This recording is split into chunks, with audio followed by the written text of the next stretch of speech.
Happy Halloween! I mean, not really, Halloween is still some good 2 weeks away. But when you spend your whole year talking about monster movies, there isn't much of a point in making a Halloween special, so don't look forward to that. What you can look forward to is today's video, in which we will look at the last installment of the Bloodthirsty trilogy, Evil of Dracula. This one took a little longer to make because neither the director, who didn't like the movies in the first place, nor the producer, who did like the movies but had since moved to a different studio, were available. It took producer Fumio Tanaka returning to Toho and Michio Yamamoto growing bored of directing episodes of Taiyo and Hoero for the film to finally gain momentum. It also took, once again, an overseas box office phenomenon to convince Toho this was a good idea at all.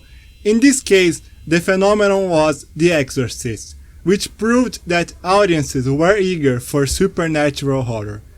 The story begins when psychology professor Shiraki arrives as a new teacher at a boarding school on the Japanese countryside. And look who it is! We never see him again though. Arriving at the principal's house next to the school proper, Shiraki gets to know better the head of the institution, a recently widowed man whose wife is currently laying dead in a coffin downstairs and who intends to make the newcomer his successor, an information that wasn't on the job description. That night, as he is trying to get some rest, Shiraki notices a weird music echoing through the house.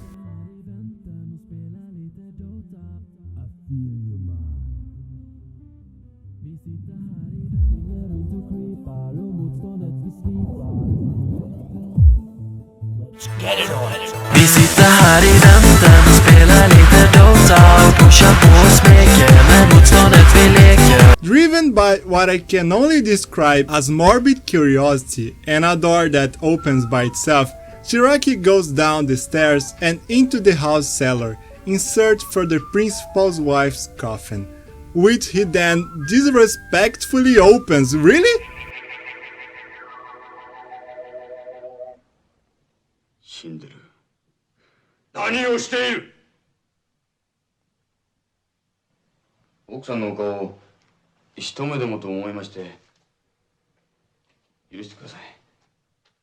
This is the kind of witch I would never expect from this film, to be honest. Later that day, Shiraki is introduced to the school's body of students, which immediately gets infatuated with him. Something actually pretty understandable when you consider he's the only teacher, as far as we see, that doesn't creep on the girls from afar. Say hello to Katsuhiko Sasaki, by the way. And for a last Godzilla related tangent, I would like to mention the composer for these 3 movies is Riichiro Manabe, who is also the composer for Godzilla vs. Hedorah and Godzilla vs. Megalon, and most importantly, the composer for this.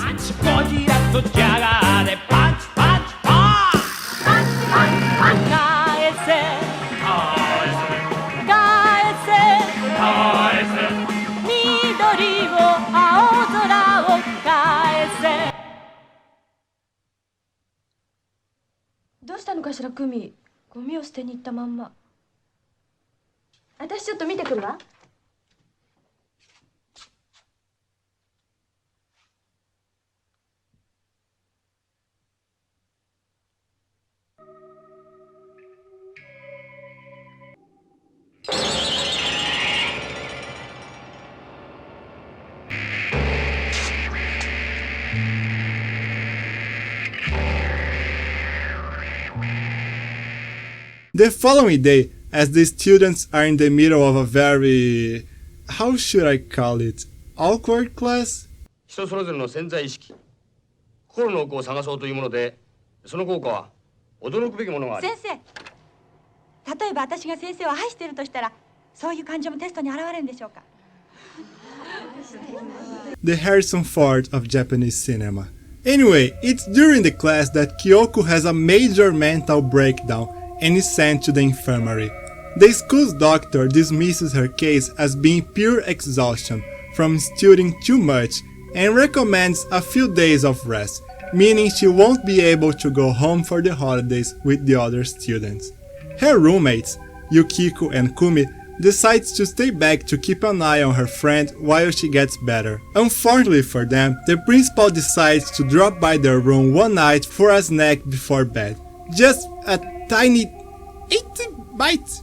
Everyone is still at the school rushes to the girls' room, prompting the principal to I don't know why, but I always laugh at the sight of people throwing themselves off of windows. The school's doctor rushes to the woods, chasing down the demon, while Shiraki stays behind with the students, which turns out to be no safer than going after the monster in the end, as a vampirized Kyoko tries to stab the professor in the dick for enchanting her with his pelvic sorcery. She then decides that it's not worth living without the love of Senpai, and throws herself from the first floor right to her death. When both Sensei Shiraki and Kumi return her to her room, Yukiko has disappeared. She is, in fact, crossing the woods, going straight to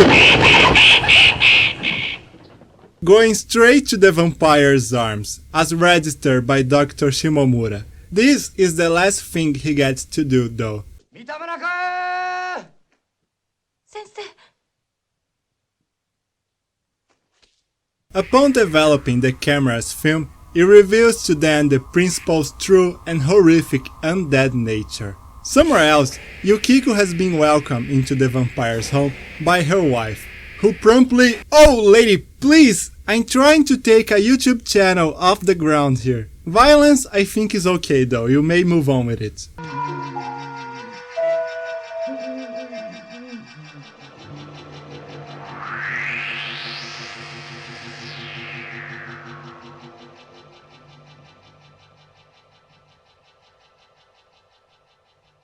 The wife in Yukiko's face returns to the student's dorm.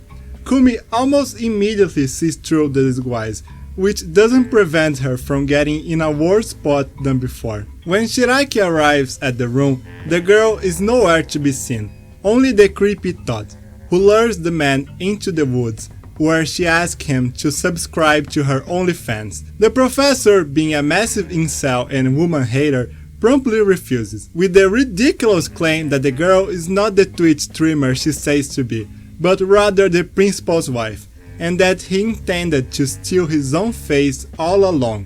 She then summons one of her white knights to beat Shiraki up for her, in what is easily the lamest mini-boss of these movies.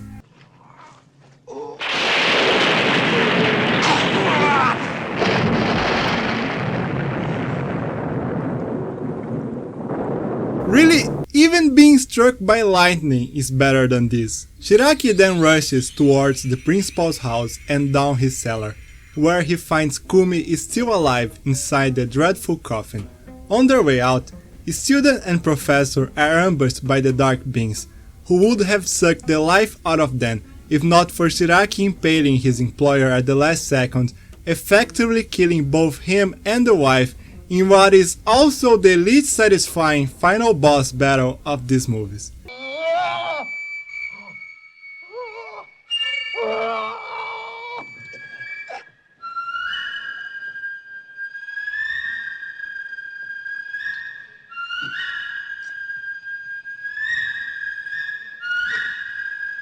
Aww.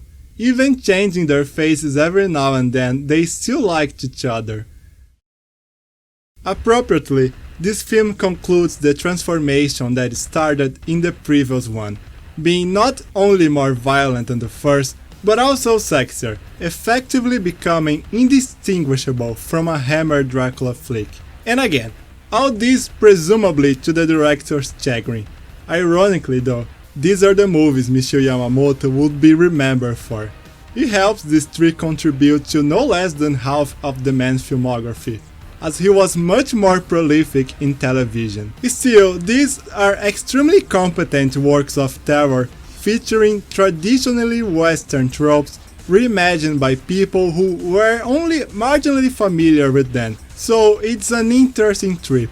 and worth taking, especially since this is a very abridged version of the events of the films. Katsuhiko Sasaki doesn't appear for only 2 scenes in this one, for example. Next time, I will talk about Toto.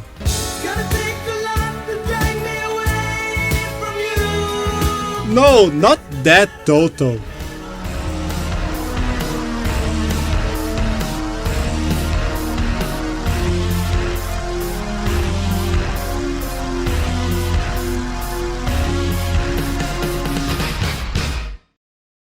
Effectively becoming indistinguishable